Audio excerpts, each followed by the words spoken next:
Hare Shambho Mahadev Mahadev Mahadev. When did we are 6 to 4. 6 to 4 finished. We are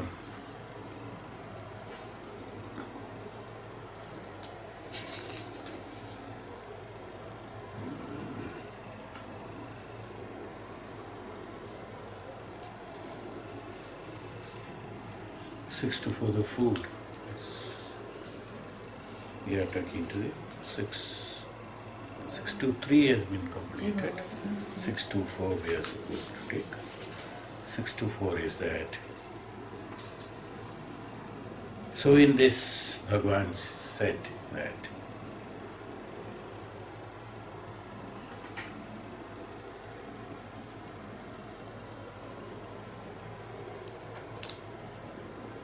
identification of Brahman, identification of existence or identification of knowledge, such things is not a mental, physical phenomena, it is beyond that.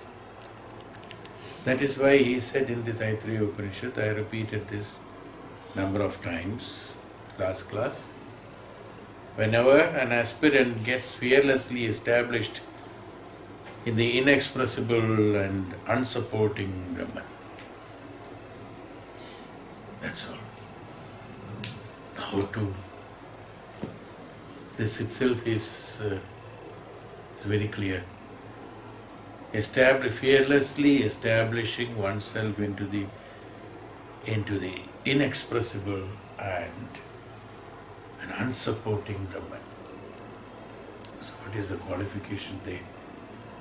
It has to be practically that one has to understand. Now, this perception can be done only through the tapasya, through the jnanam and through the tapasya. Because there are no words to explain them and no words can make one understand. No shabda taranga cannot make one understand because they are not meant for the words to be explaining and it is not meant for the mind to understand. As we all know, mind has got limitations. It can only understand up to certain limits of experience that you have undergone. Those which are not being experienced by you cannot be understood by you. It is only that play of words that we understand few sentences, few words in our life that we play with that here and there. That's all. That's all what we can understand. We cannot understand beyond that. Yes. So, this is how it is. Yes. We have limitations, thousands of limitations. Now with these limitations, how do we expect that we should be in a position to fearlessly establish oneself in inexpressible? There is a fear of living here. There is a fear of believing here. There is a fear of observing certain things here. There are fear of eating here. There are fear of thinking here. There are fear of what is not there. Everything is a fear only here, but whereas the truth is that when you have to have an establishing factor as fearlessly establishing, in the sense, the fear, it is not only the fear, it's not the reluctance, it is not the scare, it is not the loss, that the impact of the loss and gain that feel. This is not the fear what we are talking about. Those are all the fear of the mind what we are talking.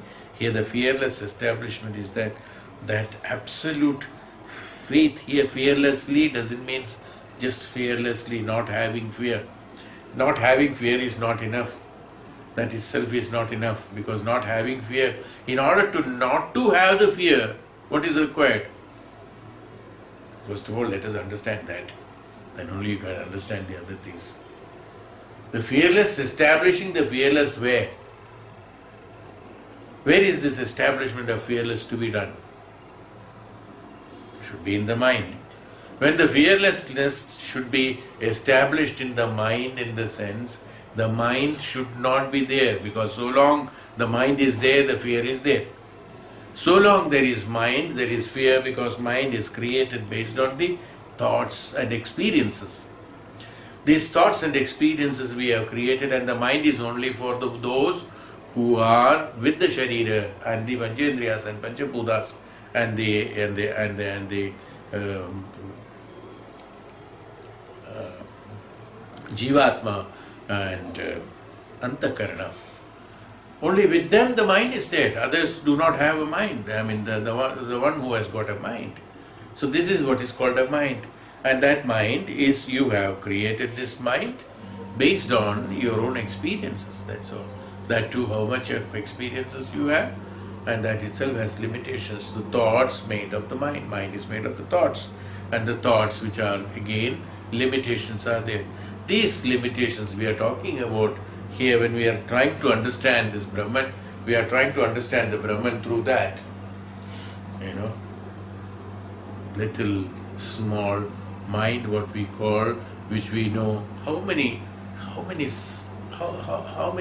what is the vocabulary that you know? How much you can count in your fingertips, that's all. How many languages do you know? How many all put together, what do you know? How much you know? How many words do you know? These words you put forward and backward and across and then reverse and then across, and then you try to understand things, that's all. So there is a fear. Naturally, what happens when something happens beyond this, or when something has to be understood beyond this, the capability of this, we come to stand still, or we say they are superstitions and I don't believe it.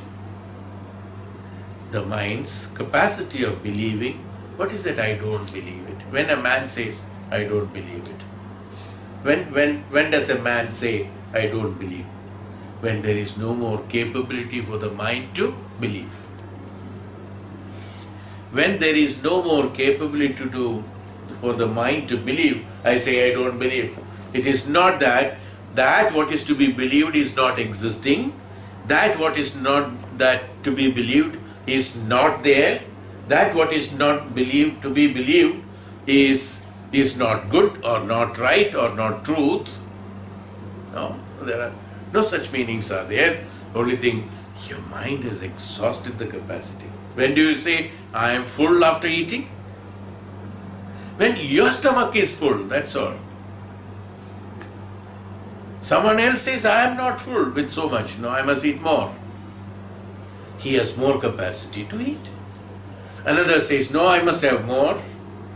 Now what happens? Now, where is the question of limit? Depending upon the perception capacity of the perseverance capacity, percepting capacity of your mind, you are in a position to understand things, and these are all based on the limitations. We are not talking about the limitations here. And if you try to understand through the limitations, you will be at loss. You will be only trying to logically understand. It's called logical understanding. You want a reason to understand. You want an explanation to understand. You want a comparison to understand. You want a basis to understand. You want to have a cause and effect to understand. Yes. You want a color to understand. You want a sense to understand. There are so many conditions for you to understand, and we are talking about that which cannot be understood. Uddalaka tells his son, Hey Shvetaketu, by knowing one, you know everything. By hearing, by unheard, the one which is unheard, from what is known as unheard can be heard, everything can be heard. That what is unthinkable can be, everything can be thought from that. Yes, this is what he said. That which is unthinkable, from that you can understand all thinkable. That which is unheard, from that you can understand all that what can be heard. Is what is this? What is that? Is the question that he has asked Uddalaka, asked the son. Because that which is heard is all limitations. And these limitations can be heard only through the unheard, which is unlimited. Hearing is an activity, and unheard is not an activity, that which is called existence. From that existence, what you put an effort to hear is called heard. So that whatever you can hear is depending upon the capability. Hearing has got also a capability, you know it. No? What is your hearing capacity? Is from +5 to +10. After +10 dBs, can you put on any music beyond that? Your eardrums will burst. You can't hear. Your instrument will get spoiled. And below certain level of -5, you can't hear anything. And what is your capacity? This is what your hearing capacity. That's all. Limitations, what I am trying to make you understand. What we are trying to do? We are trying to understand that Shruti of Brahman with a listening capacity of +5 to -5. Just for an example, it's not +5, it is beyond +10 dBs, no? Plus +10. After 10 it is uncomfortable. Or little more, whatever it is. I am just telling a measure, that's all. Don't go by that figure. It may not have the correctness. So, Bhagavan here says, that's why this word is very important. Even though I explained so much in the last class, I still feel like continuing with that because there is no limit of explanations on that. Fearless establishing the inexpressible. That which is inexpressible. What becomes inexpressible? Now, let us understand. What is inexpressible? That means it doesn't, Brahman is not having any sort of, what is the use of the Brahman, attaining Brahman? That which is inexpressible. Establishing yourself in the inexpressible, is it? As far as a normal materialistic way of logical way of thinking or materialistic way of thinking, a person or an object who doesn't have an inexpressiveness, one will not get impressed upon. That is not. You look at something, stone. Inexpressible is what? It's a stone which has no emotions, which doesn't have any expression, which doesn't evoke any expression. No, that's called inexpressiveness. This is not according to our language. In the sense, people who are in the materialistic world. That's why the Hindu Shastras have created the representation of gods in stone, in wood, in stone, or any of those things, metals. Inexpressive. There is no expression in that.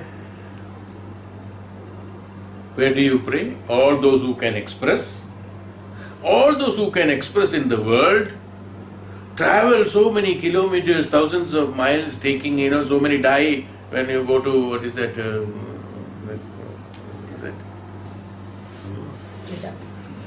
One is Kedarnath this side and this side is that Amarnath caves. Every year there is a calamity. So many people die. Where are they going? All the expressive people to pray to inexpressive. So who is important? The one who is expressive or inexpressive? You yourself prove it that inexpressive is important. Why it is inexpressive? Why God is inexpressive?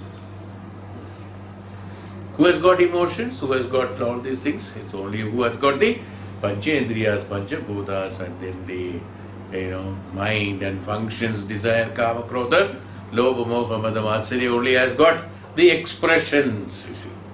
What is an expression? An expression is a desire that is created by the mind.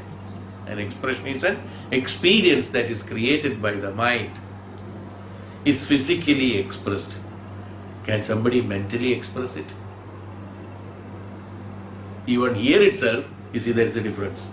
Mind needs a physical body to express it. The mind itself cannot express it. What do we say? His eyes are expressive. His hands are expressive. His movement is expressive. Nobody said his ears are expressive. Has anybody said so far? Even though it's a ear, that is what is listening. Has anybody said the ear is expressive? No. The face is expressive, they said yes. So for expression, an agent is required even to the mind who is fictitious. Now you tell me, what should the great Brahman should have?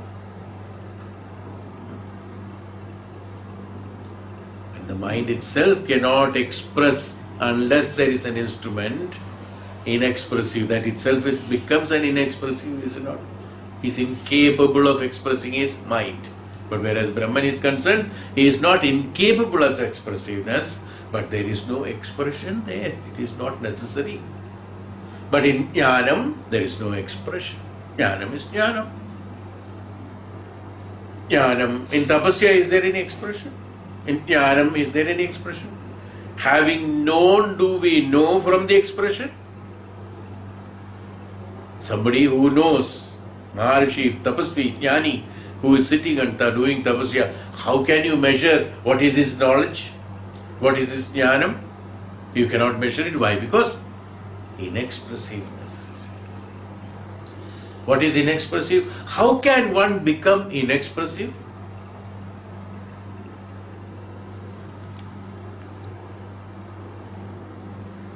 One can become inexpressive only when he is contented with all expressions.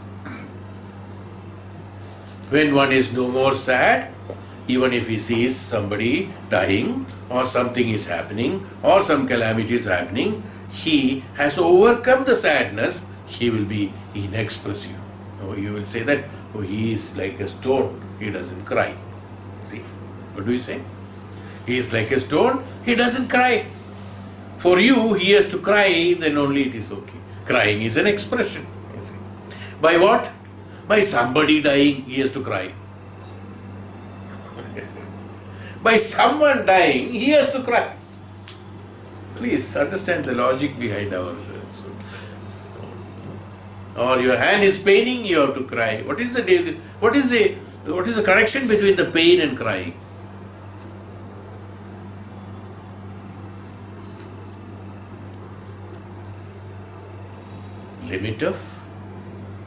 Limit of bearing the pain. There is a limit for each human being has got a, what is that measure? I don't know, 40 or something like that. No?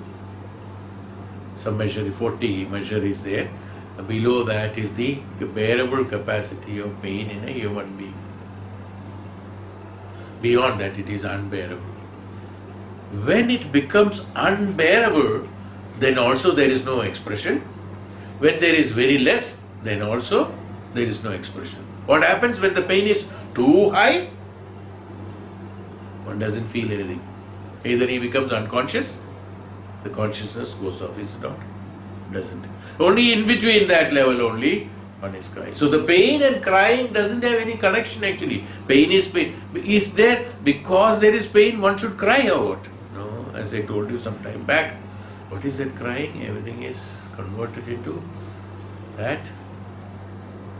Tears. I told you when the child is born, why is it crying? Okay. So what happens? It doesn't have that connection. It is all totally different. So inexpressiveness, what I am trying to tell you, inexpressiveness is that who has understood to overcome the pain, he will have no expression. If one is capable of sustaining, somebody says, oh, he has got tremendous strength. See, he doesn't cry even if it is so much painful, but he is not crying. We appreciate him. Is it not? What is that? Inexpressiveness.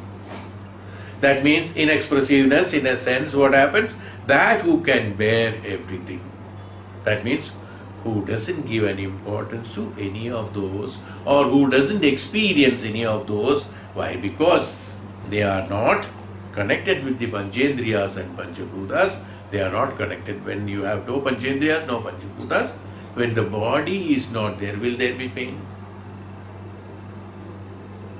Where is the pain? It's only in the physical body, when the body is there. Even though we say mano dukkha, dukkha is in the mind. So long the mind is there, dukkha is there. When the mana is not there, dukkha is not there, kashta is not there. Everything is a perception, everything is a feeling that you have, that's all.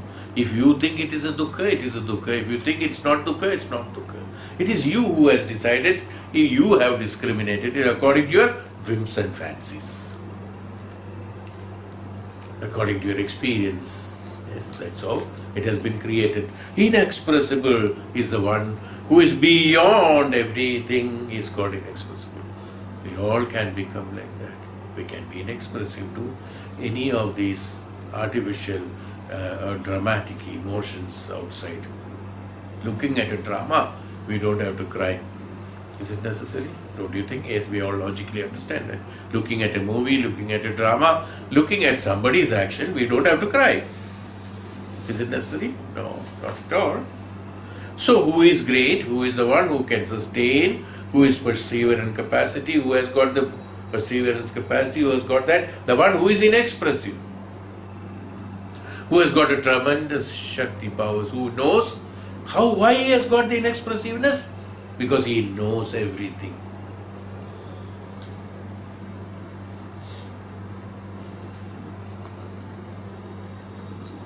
When the child, if it is a small child, he got a pinprick while doing the knitting.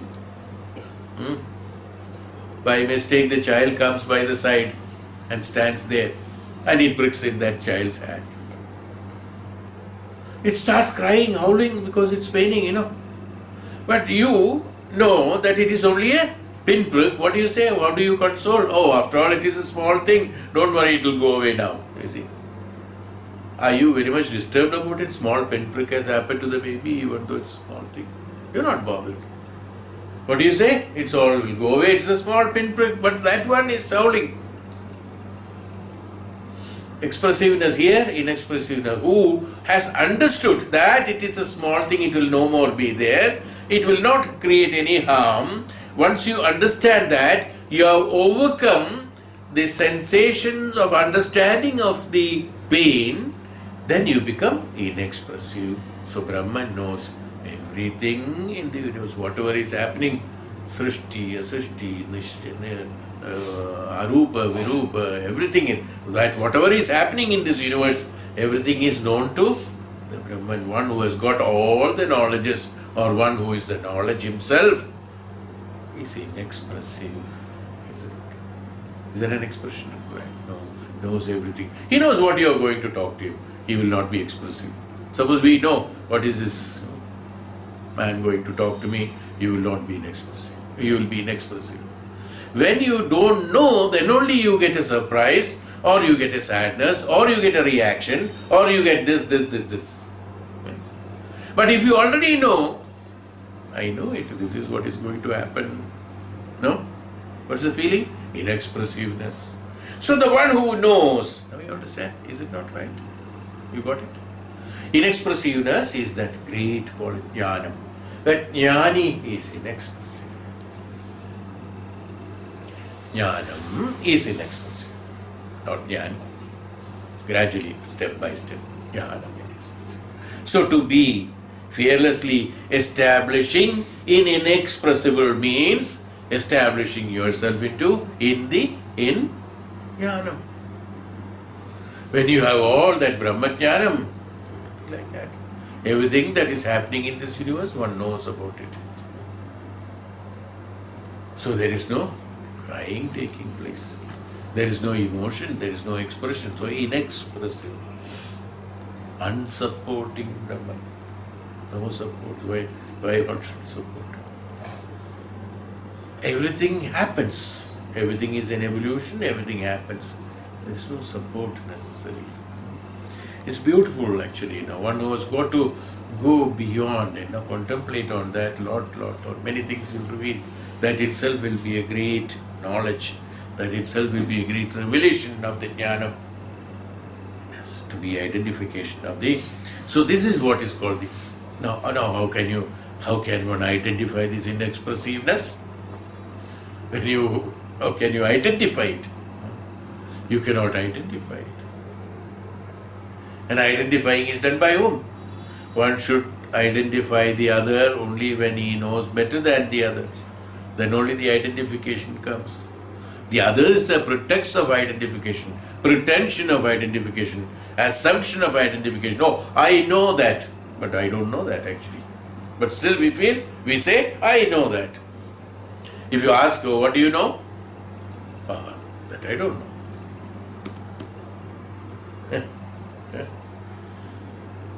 Identification in the right true sense is what identification? To exactly pinpoint, identify, this is that, is not. Can anybody do on anything in this world? No one can do this. So, if to identify, one has to become a jnani. Only a jnanam can identify the jnanam. Who will identify whom? The jnanam will identify the jnanam. When jnanam identifies the jnanam, there is no expression. There is no knower, knowing, known. So there is no second one. That is why the existence doesn't have the one without second. The one is a qualification. It's not one number one. When you put a language, one without a second is a language, not that one, number one. One without a second. Yes. Like the water in the ocean. One without a second. Water. Air. The air. One without a second. Yes. You can call it, oh, it's a mass. Measurable. No, we can't measure it. No. There's no length, breadth and depth. There are no 3 dimensions there. There are no 4 dimensions there. There are no 6 dimensions there.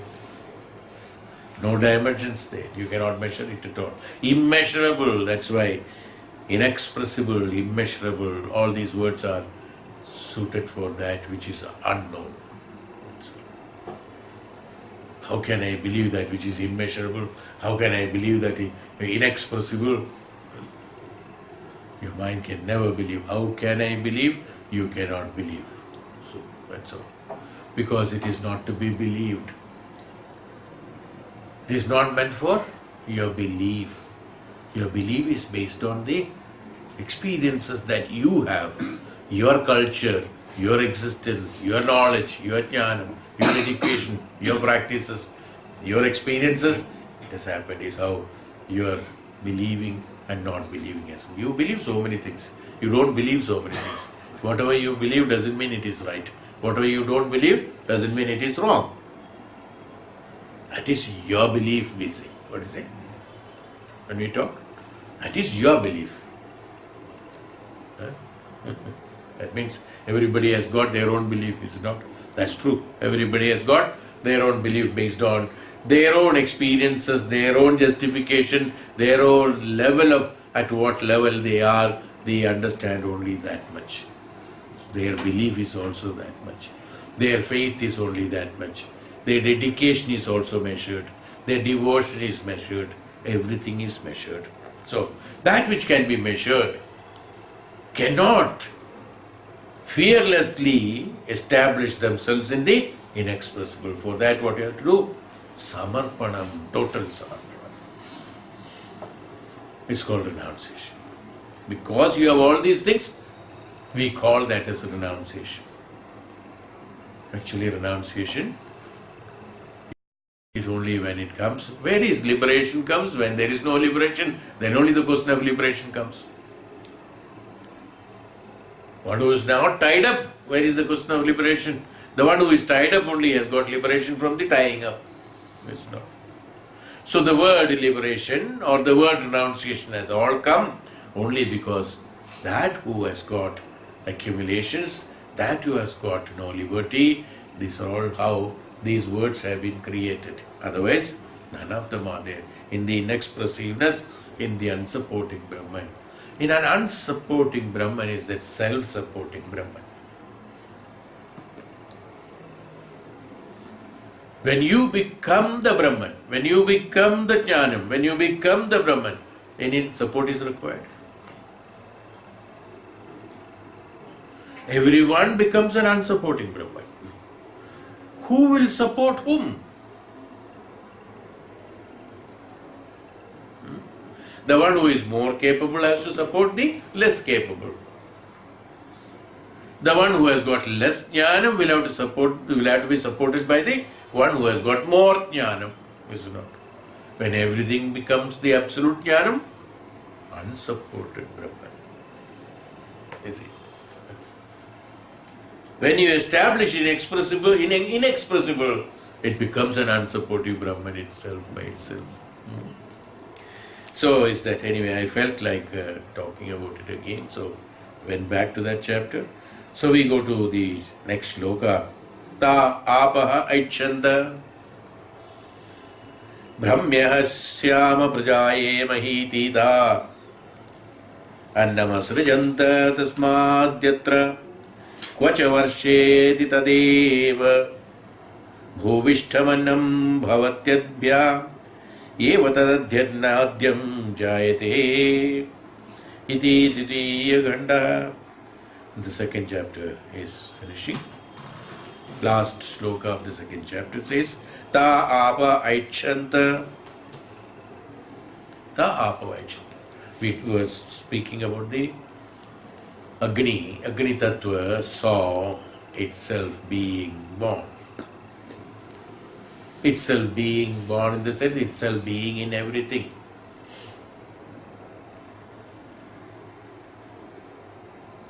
He willed, we said.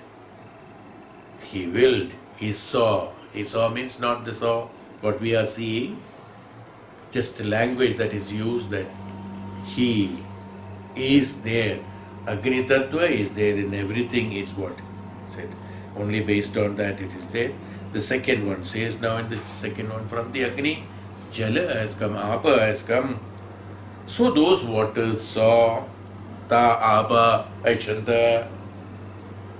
The waters saw. Waters, Jala Tattva saw that I am there in everything. We shall become many. We shall be born excellently. Who? The waters. They created food, therefore, whenever, wherever it rains, their food becomes plentiful. There, the edible food is surely born out of water. When we speak about food, food is not only the ANNAM, as I told you, is not only that what is eaten physically, chewing and eating like grains, pulse, leaves and this. It is not only that. Food is not alone that. Food is, everything is food. No? Food that is that which is outside the consciousness, whatever is there, they are all food.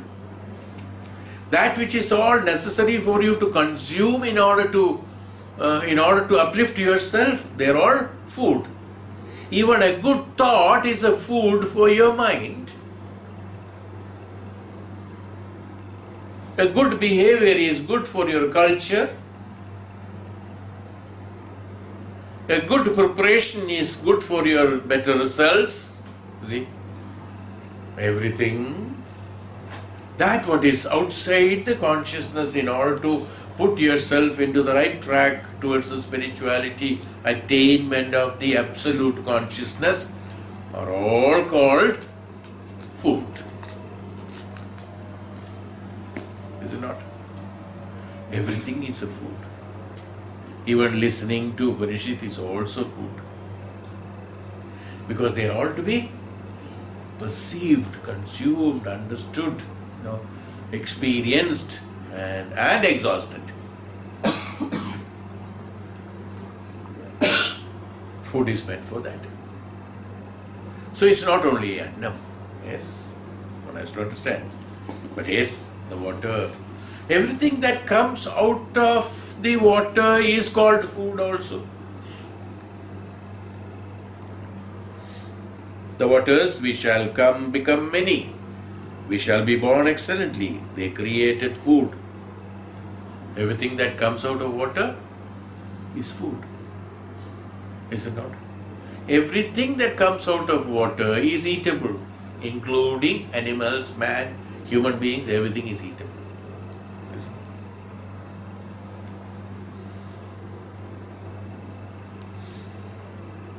not? Everything is eatable, whatever comes out of the water, including the human. Human flesh is eaten by the many. Animals are eaten. Leaves and seeds are eaten. Fruits and flowers are eaten. Everything is ANNAM. Everything is consumed for some purpose or other. So everything that comes out of water, that's why he said that's why Jala is necessary, Apa is necessary. So from the Agni Tattva, see, it is all beautiful teaching that he is making. So let us not, please, whenever I am talking about this, you should understand, why are we discussing this? We are discussing this based on, that question should always be remembered, that one will come to know everything from the one which is unknown, is why we have to talk all these things. What is that unknown will be described by explaining what is known. When we exhaust with what is known, then we know what is unknown. So whatever we know. What is unknown? Unknown is Apa. Jala is unknown before it was born from Agni. It's not. Agni was unknown before it was born from the Purusha, which is existence. From the existence. So from that unknown, something known has to be born. So the unknown has to be born. Apa has to be born. Jala has been born. So where are we going? We are growing down now. What is known? So ultimately we know all these are same only. That's what is being done. This is the exercise being done by the Maharishi here. So from the Jala, whatever comes out of Jala. So Jala has come from the unknown, which is Agni. Why it is unknown? Why Jala is why did I say Jala is unknown, or Agni is unknown from the existence, or Jala is unknown from the existence, from the Agni?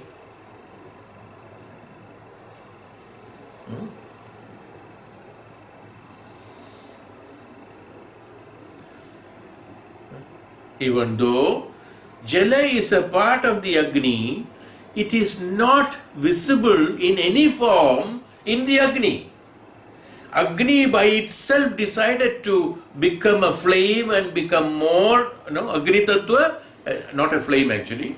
Agni Tattva decided itself to increase its capacity or its swabhava, characteristics. That I am not calling it as heat. I am calling it as increasing its characteristics. Put his characteristics on its own height, and at that point of time, what happens? Apa, Jala has come. That Jala, which was inherent in Agni, since it was an inherent portion of the Agni, which was inseparable otherwise. No third agency can separate a thing which is inherent in something. Nothing else could separate water from Agni. Nothing else could separate Agni from existence. Existence itself only can expose the Agni.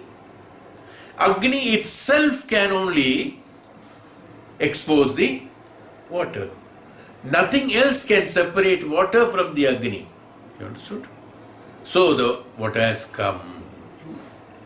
Nobody has done it.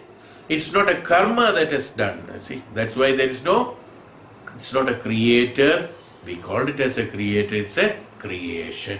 That's how the creation has come by itself. This being an inherent part. In Agni, I don't see the water. Nobody can see the water. Nothing can see the water. No third agency. By inducting something, by adding something, by putting something, this Jala cannot be separated from. Can I bifurcate Jala from the Agni? No way. Then how did it happen? By its own Swabhava, Agni decided to. Or, here what is that Upanishad? Okay, another way of explaining. Jala decided to be born from the Agni, they said. Okay. Just to make us understand. Actually, it's not like that. Jala did not decide. It's a wrong statement. I mean, it's only for making us understand. Jala did not decide because it was an inherent part. That which is an inherent part, how can it decide? It's in minority. In our language, it's minority. It is not even minority, it is invisible. It is inherent, means it's an inseparable thing. It's an inseparable thing. As I always told, how can I, suppose there is fragrance in the air, how can I separate fragrance from the air? It has become an inherent part of the air. How do I separate it? I cannot separate it. It's not possible. If I have to separate, who has to do it? Air has to do it by its own Swabhava.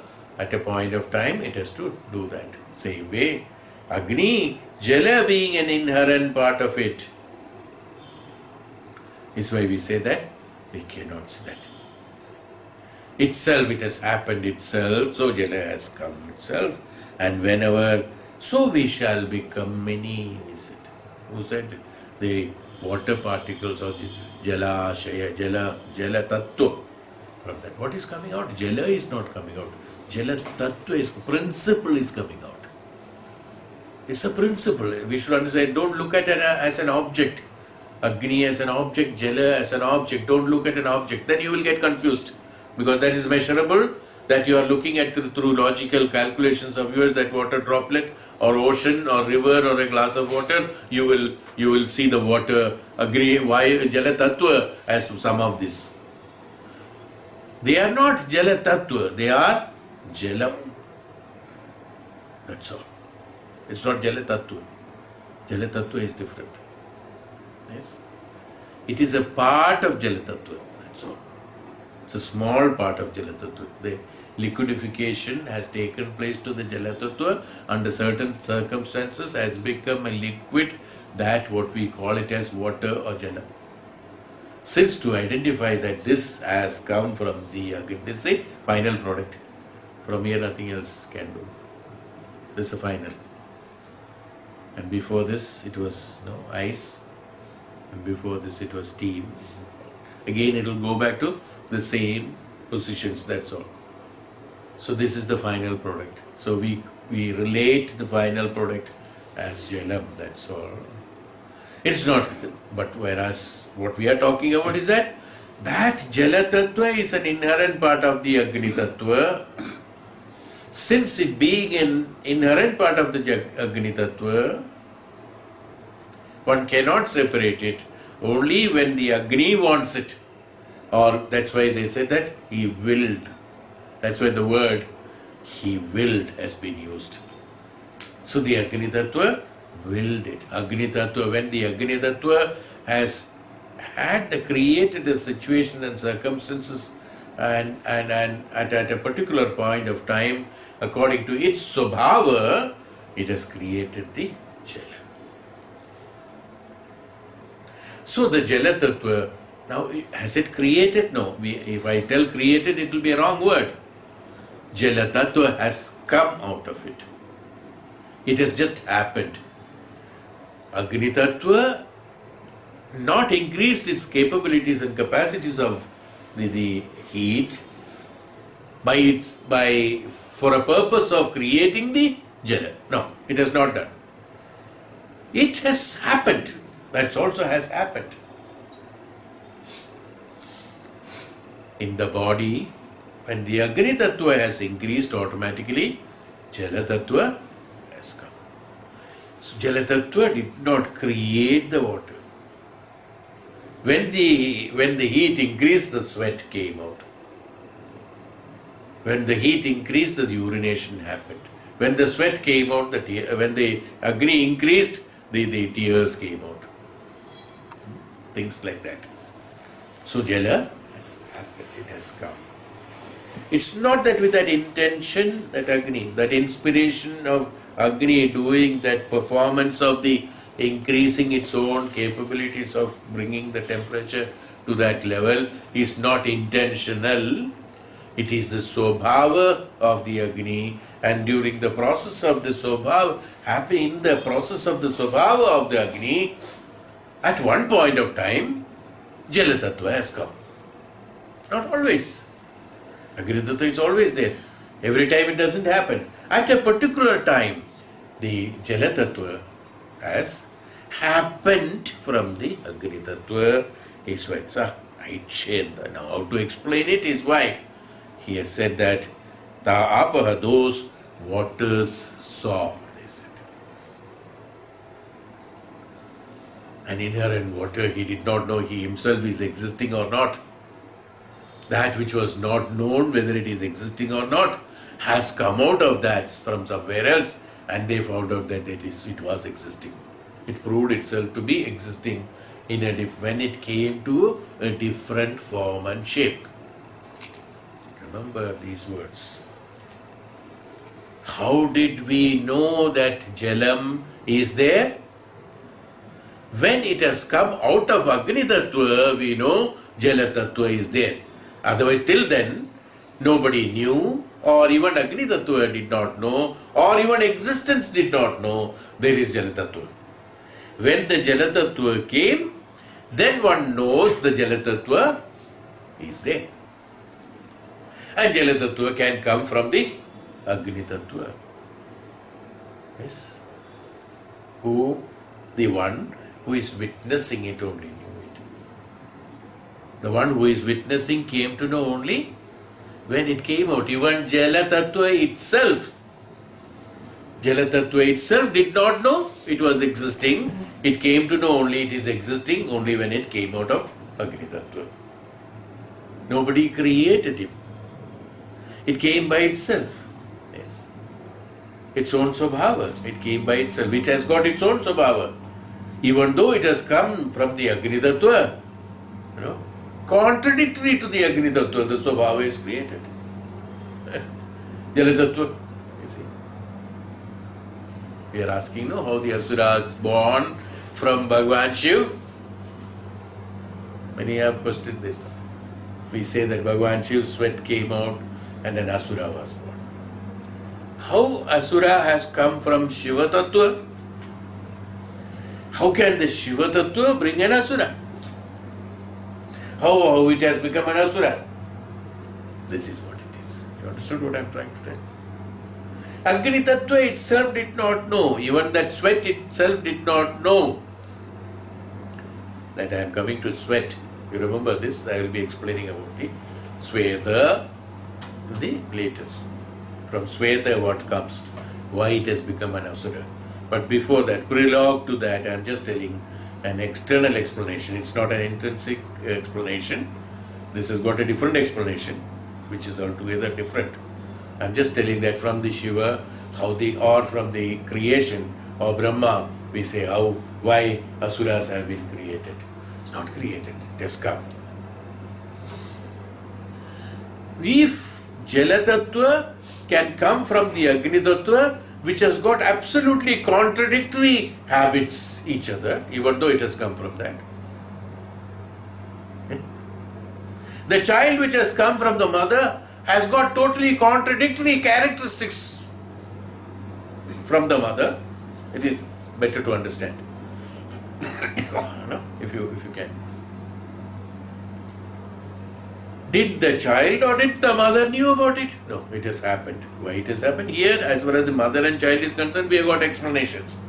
It's because of the karma, it's because of this, that. Lot of explanations are there. Whereas, as far as the principles are concerned, we have no explanations. We have explanations. What is explanation? Why? It's a study, actually. If I keep on talking that way. But one should know, I think, It's better to know, is it not? Do you think? Yes. Why contradictory things are coming from it? Suppose Jala Tattva has come from the Agni Tattva has got some Swabhava. Exactly opposite to that Swabhava, something is being brought from there. How can it happen? Is the logical question out of it, is it not? How can it happen? There should be some similarity. No similarities at all. Is there any similarity? No similarities at all. Why? Why? Because you should understand one thing. That is why Bhagavan said, the existence is one without the second. Why? That is the answer actually. That's an answer to that question actually. But how? How is it that? Why? Because existence is that what is known as, with all the characteristics and opposite characteristics, with all the diversities, all that multiplication, all that good, bad, right, wrong, whatever we call it, kashta, dukkha and happiness and unhappiness, everything, all put together is called, I have explained this earlier also. Everything put together is only called as jnanam. Is it not? I think this point I think number of times I have explained. To be a jnani, one should know everything. Bhagavan has got poison in him. He knows what is the taste of poison. And just for the sake of telling, he knows what is the taste of poison. He also knows the taste of nectar. Both he knows. When he knows both, then only he is called as a sarvajnani. It's not. That means all put together, everything has to be there then only. So Agni has to be there and Jala has to be there also, which is contradictory, also has to be there. We call it as contradictory because it has come from there. Everything is there, then only it becomes jnanam. Jnanam becomes complete. Is why existence is without the second. Can you have another one which has got all these things in there?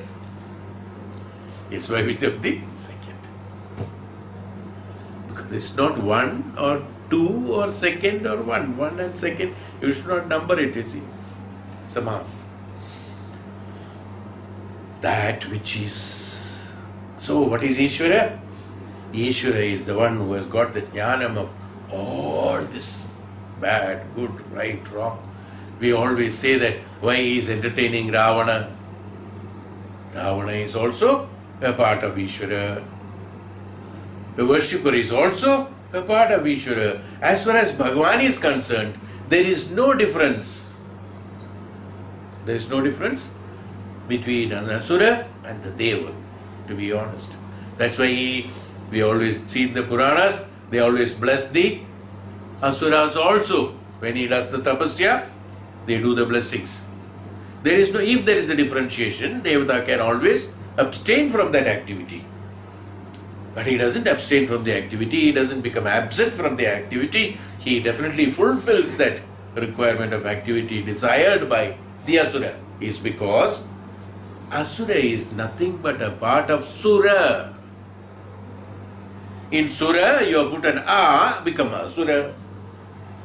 Without Sura, Asura cannot come. From where it has come? Asura has come. From Sura has come. You have got good thoughts and you have got bad thoughts. You have got a Devata in you, you have got an Asura in you. You have got good characteristics, bad characteristics. Everything is in everybody, is it not?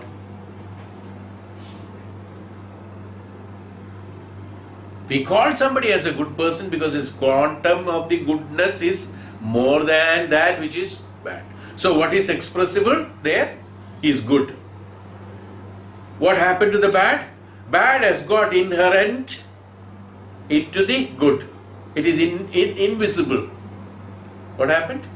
In that man, because he does most of the good things, even though he has got few bad things, these bad things are not visible because of the execution of only good things.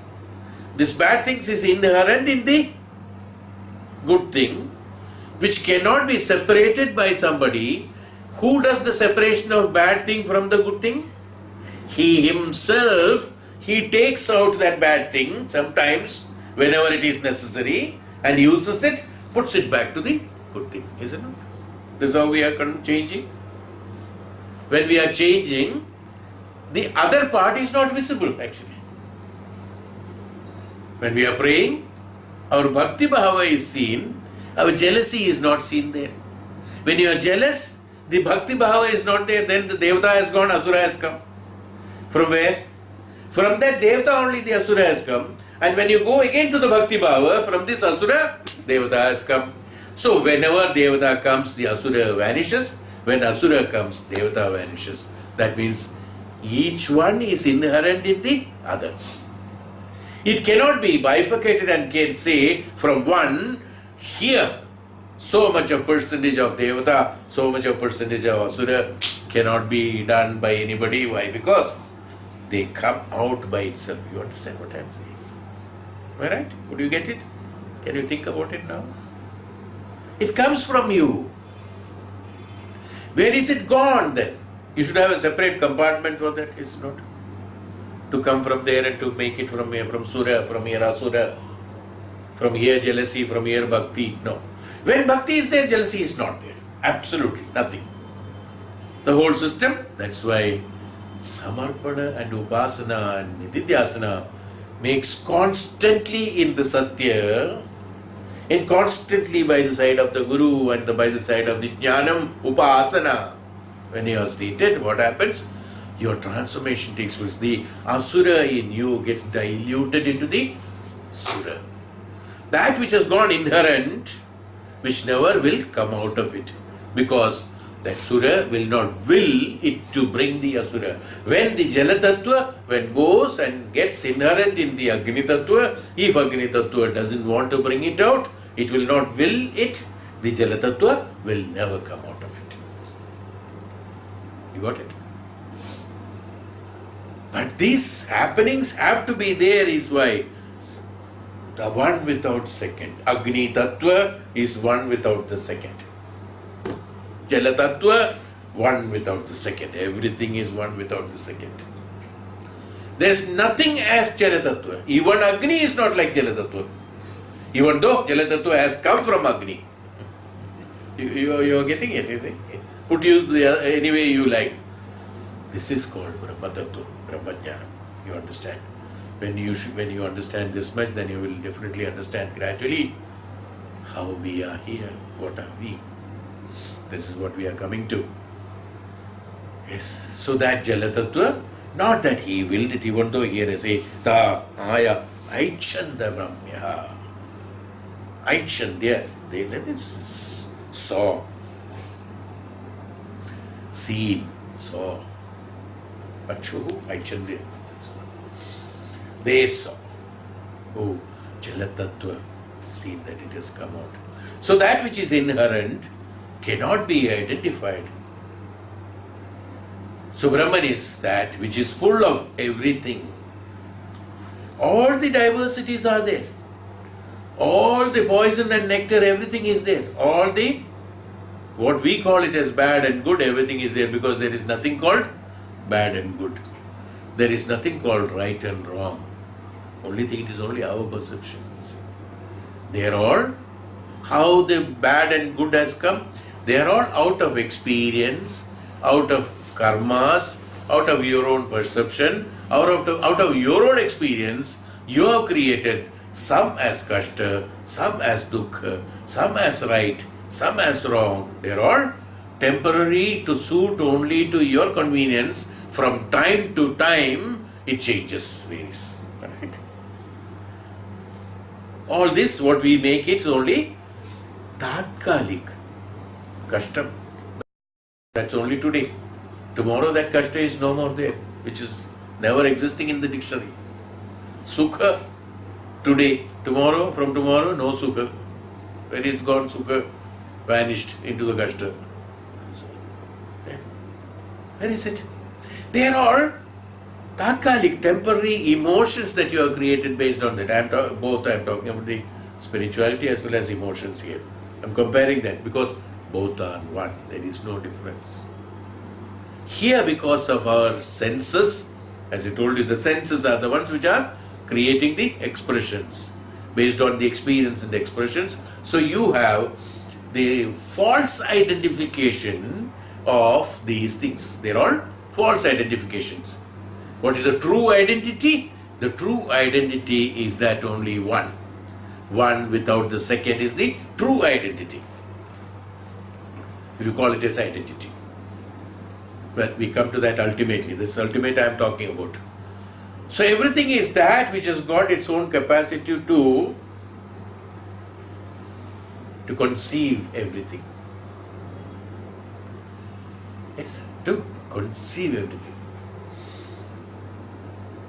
It is not a separate from where? From where the child comes. It's conceived, it's not first.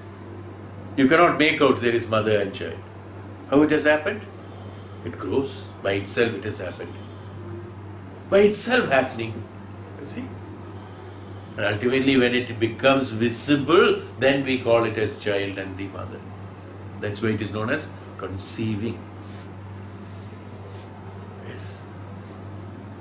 Conceiving is not, it happens. What is the mechanism? Who has created it? How is it happening? Now we can scientifically explain all this. But it happens, the conceiving. From conceiving only concealed has come. That which is conceived is concealed.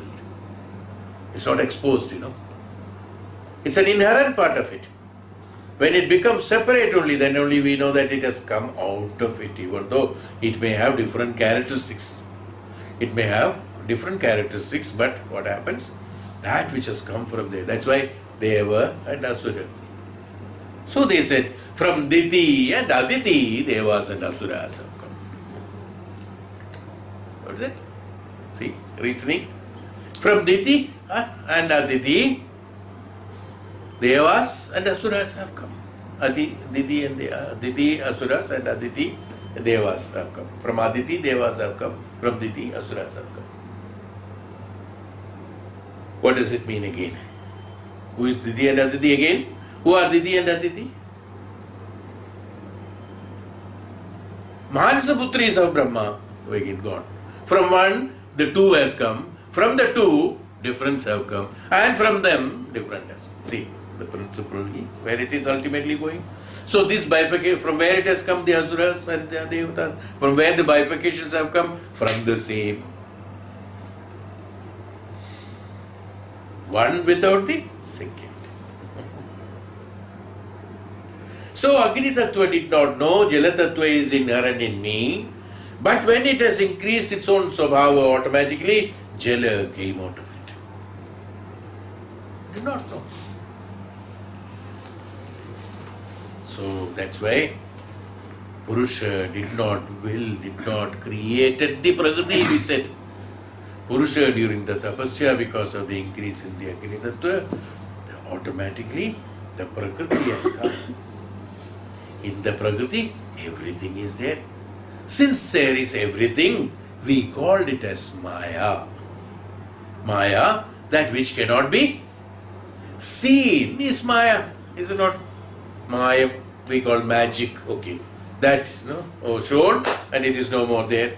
That which is nothing is there. From nothing, it has been shown something is there. From something, nothing has come. So, what is that? Maya. Maya is that everything is there. Dukkha is also there, Kashta is also there, Sukha is there, pleasure is there, pain is there, everything is there. Now which one is Maya? All put together is Maya, somebody said. Yes. Because we cannot. We have got everything in that. From where it has come? All this have come from the Purusha only. How? Why he has created it? Not intentionally created it. Because of the Tattva, Agni Tattva increased, Purusha Tattva increased in him, the Prakriti automatically comes. It's not a new thing. It's not only Bhagavan does it, you also do it. You'll be surprised. Everything is same. This is what I am comparing. That what is happening in the universe, that's what's happening in the Prakriti, that's what is happening in the Brahman, that's what is happening in the existence, that is what is happening in us also. Who you, born as Purusha, not Stree Purusha, Purusha. Everyone is born as that. When everyone is born as that, everyone has got certain amount of course, in human being what happens is that I cannot compare it completely, everything together. In human being, automatically there are karma bhalas, that is why it's born, so there are certain things there. But just for external comparison, I'm just telling that. The child is a totally ignorant one, even though he has been born based on his own karma phala, and he knows that he is going to execute that, that's why he is born. But what happens is that, let us compare, that child doesn't know anything. For now, don't take it for granted. For now, for this example, let us understand the child doesn't know anything. As we always say, okay, child is child. Child doesn't know anything. From that doesn't know child, by your own experience and by your own developments only, you have created all those things. Is it not afterwards? Yes. That whether you good person or a bad person, right person, wrong person, happy person, unhappy person, everything has been created from that, who is totally unknown of any of these things. Is it not? Child doesn't know anything. From that unknown only you have created all this. Have you created it? No, it has happened. Somebody says because of environment, because of teachings, because of this, because of the association, because of this, that. Somebody has become good, somebody has become bad. Okay, we've got a lot of reasons for that. Here I am giving an example only that how a child has grown into, even though the children are more or less same looking at here, as I told you in this case, where he did not execute his intelligence or brain in the childhood, but what happens when they grew up, someone became good, someone became bad, someone right, someone wrong, someone right, someone this, someone that, whatever it is. Same characteristics. Yes. What? So if this can happen in our human being, with this, all these limitations, restrictions and everything, if this can happen to us, can we not understand that this is what has happened to the Purusha when it was there? Yes. Automatically what happened? It came out. You can barely, you can make out a little bit of it. Same way, the Jala Tattva has come from here. In us also what happens? Where are we going? Actually, no, I am going a little more inherent on this. Not only here Maharishi wants to express only the creation part of it. I would like to a little more explore on that. That's why I am saying this. What I am trying to tell you is that in us, probably what Maharishi has got in the mind, definitely. That's why it is coming to us, coming to me to tell you. Without that, it cannot come. I am not I'm only a medium. I am no one a creator of the knowledge. Knowledge comes through me, that's all. So it comes to me. What is that? See? That when you have the Agni Tattva, like Agni Tattva, by increasing its own capacity, the Jala Tattva has come, from the Jala Tattva other things have come. Same way, when we identifying all this, since it has come like this, we can also merge them back. The Jala Tattva can be brought back to the Agni Tattva and make it inherent part of the Agni. Inherent part of the Agni Tattva. Agni Tattva can go back into the existence and become the inherent part of existence. Existence can go back to Brahman, become the Brahman. Same way. It is true, because it has come from there, it will go there only. That is no doubt about it. What I said is absolutely right. The same way, we have to identify that it is the prana, it is the Brahman that we have come from. It is the prana from where we have come from. It is the prana that is there. So through the tapasya, even though I am looking at me or I am seeing me as different from that, our intention and our motive is only meant for going back to that. So through the paths, which way, how it can go back. Like the Agni Tattva by its own Swabhava, Jala Tattva came out of it. So when the Jala Tattva by its own Swabhava, when it converts itself, it can go back into Agni Tattva. Then Agni Tattva will not do anything. Then Jala Tattva has to do it. To go back, even though it has come from Agni Tattva will not attract the Jala here. You understand? Who has to go? Jala has to have its own Swabhava. In its own Swabhava, these vibrations have to be created and have to go back to the Agni Tattva, which is present there, which is existence. Same way we have to go back, is what I am trying to tell. Like even though these subhavas are there, we can assimilate all these subhavas. That is why samarpana, upasana, nididhyasana is necessary. In order to train ourselves, these things are necessary so that what happens? These diversities in us, what happened? We have got sura, asura. We have got kashta, dukkha. Lot of diversities are there. All these diversities have to be brought into unity. You don't have to throw them out. Nothing is being thrown out.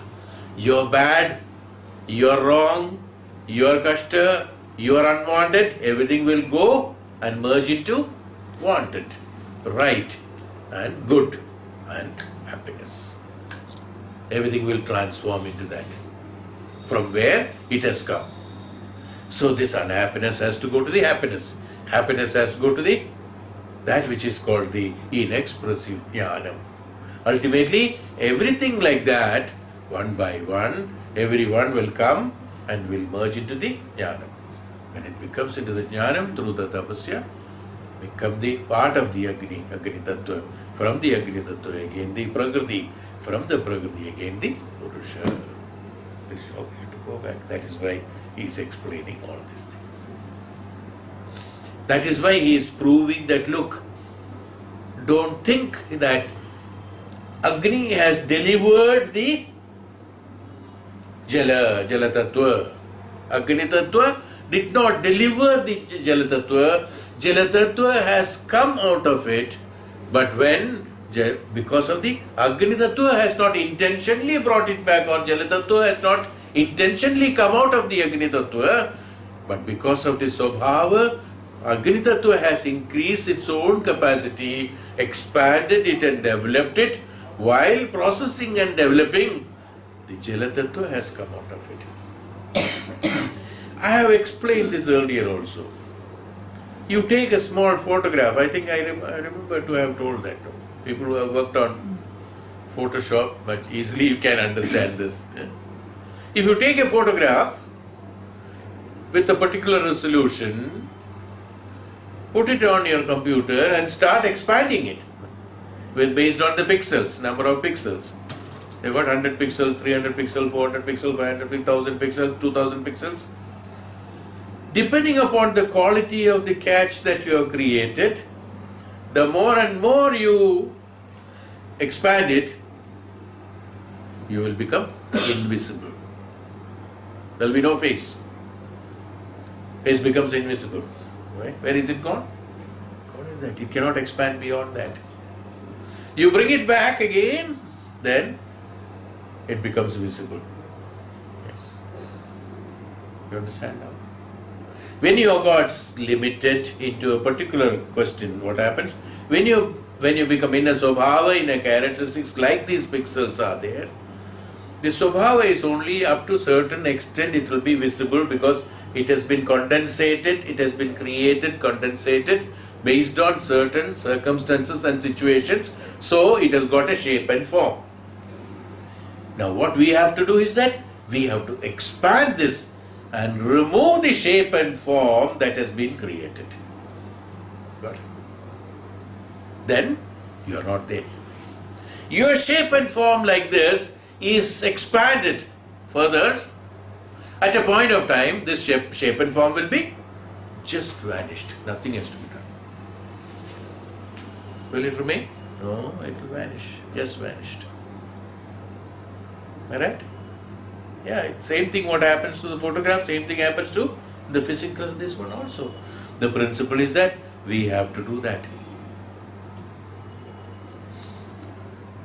So that then where is it gone? Where is it gone? Where is that photo has gone actually? Even it is photo in the computer, where is that photo gone? When you have expanded it.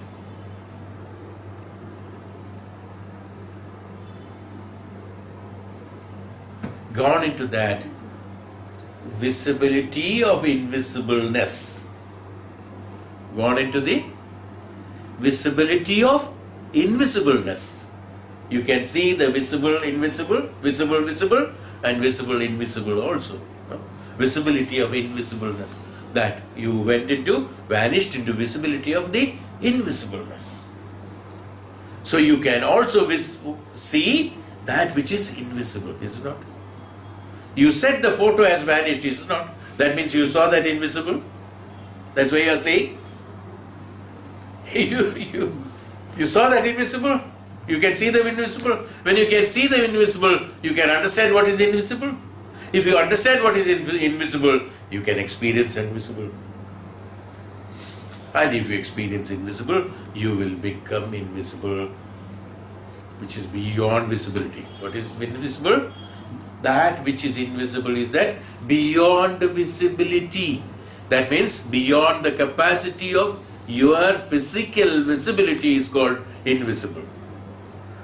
Brahman is invisible. So the Jala Tattva is what? It's not a small Tattva that it has come for something. It has happened due to these revolutions or evolutions. For what? Because of the particular characteristics. For what? Again, for something. Everything is happening. And this happening, this is called that evolution. That's why it is known as an evolution. Jala-tattva comes out of it and it happens. At one point of time, everything goes back to that. Again it happens. It's a process that continues, so nothing is there ultimately. Is what we are coming to. So anyway, sa apaha aichantaha brahmya syamam, we shall become many. Rajaye mahiti ta annam asrujanta, so to create lot of food. So it all started from that actually. Food in the sense, not only that which is eatable in the sense that which is consumed for the purpose of development of you is called annam. That which is called food is called annam. Annam is that everything is annam. Everything that is consumed by you, that everything, even poison is an annam because you have taken it. Nectar is an annam. Everything is annam. That which is used by you, used by you for the purpose of your own development or destruction, whatever it is, they are all annam. Ultimately, what is annam? Annam is nothing but,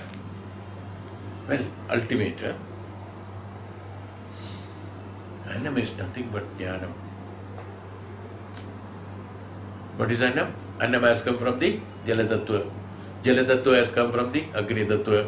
Agni Tattva has come from the existence. Existence has come from the Prakriti. Prakriti has come from the Brahman.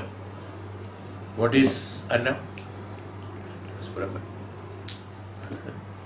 What is Brahman? It is jnanam. Why it is jnanam?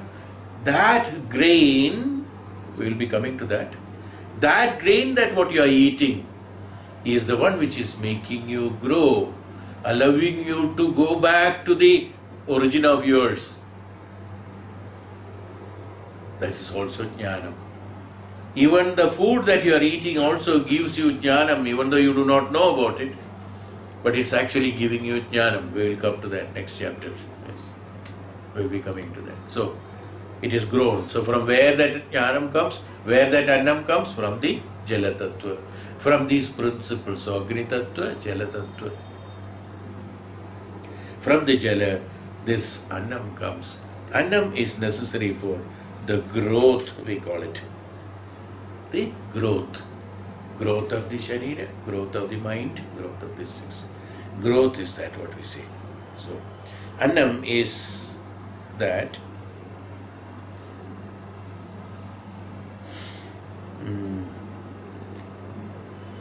Okay.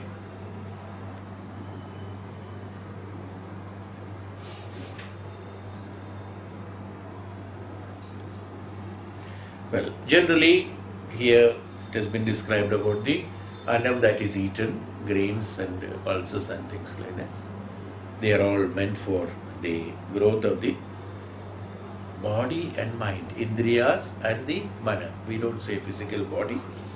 We call it as indriyas and the manner, to growth of that, is that what is necessary.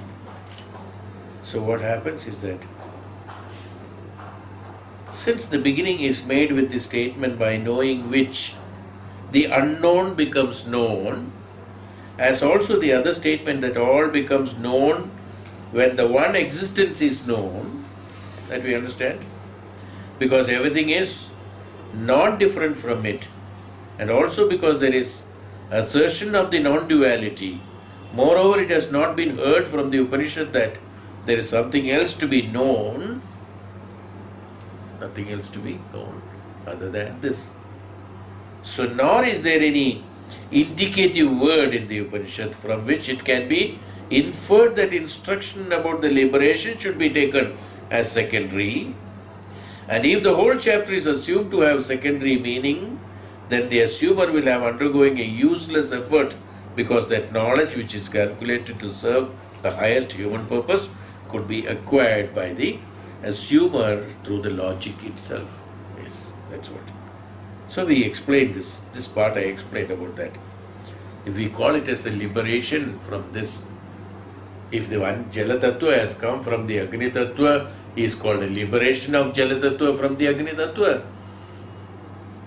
Or Jala Tattva merging into the Agni Tattva is a liberation. It will be absolutely wrong. Why? Because we are only logically trying to prove that which is illogical. In our material science, illogical means it is a very bad word. It has no meaning. It's not good. Illogical, because logically it cannot be explained. What is logical? Again, as I told, logical is only based on your own convenience. You have changed your logics for a number of times in your life, and number of times in your a number of janmas, and so many times. There's no meaning. Yes. So if you look at it as that, this is what I started with this, I think, even though now we are coming. If you look at it with that, what happened? We are looking at the duality. That from the limited, we are trying to understand the unlimited. We will always end up with standing with the Dvaita Siddhanta. And in Dvaita Siddhanta, we can never understand the separation of that inherent one to the one which is independent. Even though we call it as independent, it was not dependent before. Even though Jala Tattva we might call it as independent, it was not dependent before. It was inherent in the Agni Tattva. It was neither independent nor dependent. It is neither independent nor dependent. It has just come out. So if you call it as independent, then you are seeing both Agni Tattva and Jala Tattva in duality. If you call it as dependency, also you are calling it as duality, because you are looking at through the logical sense of it, two different things. But they are two different shapes and forms of one thing. Is it not? You have to understand this. When you understand this, then only you can understand the truth. They are different shapes and form of one thing. They are not different. If you understand this, then only you will be able to do that. Here, logical calculations will not function. They are only shapes and forms. They are all one. So, Bhagavan said, therefore, since the meaning of the Upanishad is based on the authority of the Veda, it should not be given up. Hence, the conclusion is that cause of the world is possessed of sentience.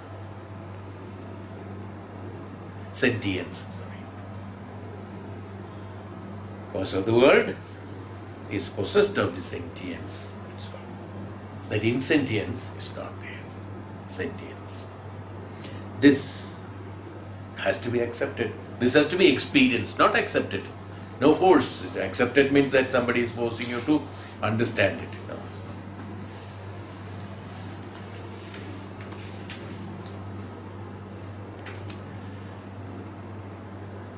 So he is called the Jala Tattva. From there, the when the Jala Tattva has increased, well, then now what happened from in Jala Tattva? Since Jala Tattva has come from the Agni Tattva, 1/4 of the Jala Tattva is Agni Tattva, and 1/4 of the Jala Tattva is Prithvi Tattva, and half of the Jala Tattva is Jala Tattva. So the maximum that is available is Jala Tattva. Jala. So the Jala Tattva is hiding the activities of the Agni Tattva and the Prithvi Tattva being the majority of it. Now do you understand what I told you in the previous, that in a human being, when the good character is there, the bad one we are unable to see. Why? Because that is hidden, that is inherent into the good habits of 60%, the 40% is being low, it is not visible, but it is not expressive. Yes. Somebody said, he has done it very cleverly, cunningly, he created the situation, and no, somebody is very, people who very intelligent, we say that no, cheated people very intelligently without other knowing it, cunningly. What happened? He projected is that goodness where the inherent capability of that badness was there. At a right point of time, when the goodness was like after the doctor gave anesthesia and forgot not to make you happy and make you sleep, to cut you, operate you on, is it not? So that you don't feel the pain. So what happens, that anesthesia has to be given so that you feel very comfortable, and when you are comfortable, he cuts you back. Same way what happened, with this characteristics that there, which makes you anesthetic, healing, then the other one is projected and then takes also cunningly done, we call it. Same way, what happened, where was that before? It was inherent there. From where it has come? It has come from that only. Now, depending upon the utility, you can convert the energy into different forms. That's why some people use bhakti for bad things. Some people use bhakti for good things. So good energy, there is nothing called good energy, bad energy. Energy is derived out for the purpose of good and bad. So we call it as good and bad energy. Somebody do tantras for the bad purpose, somebody do tantric spell on for good things. Bhuta tantra only, bhuta mantra only. So what happens in us also? So the Jala Tattva, when it has got 50% of it is completely with the quality of the Jala Tattva. Agni Tattva inherent in the Jala Tattva, Prithvi Tattva inherent in the Jala Tattva, they are not visible. Doesn't mean it is not there. So when a Jiva is taking birth, or when the ANNAM is a Jiva, ANNAM is also a Jiva. Any Jiva is coming from the Jala only. So from the Jala, a Jiva, when it is taking place, what happens? In that, even though it comes out of Jala Tattva, it has inherent Agni Tattva and the Prithvi Tattva. Jala Tattva is there. Trivrutti. So this is Trivrutti. So from even though it is not visible, we are unable to see that. So in the ANNAM, we don't see any of this. Neither we see Jala Tattva, nor we see Agni Tattva, we only see the Prithvi Tattva, which is solid. ANNAM is solid. It is in the Prithvi Tattva. So from the Jala Tattva, what happened?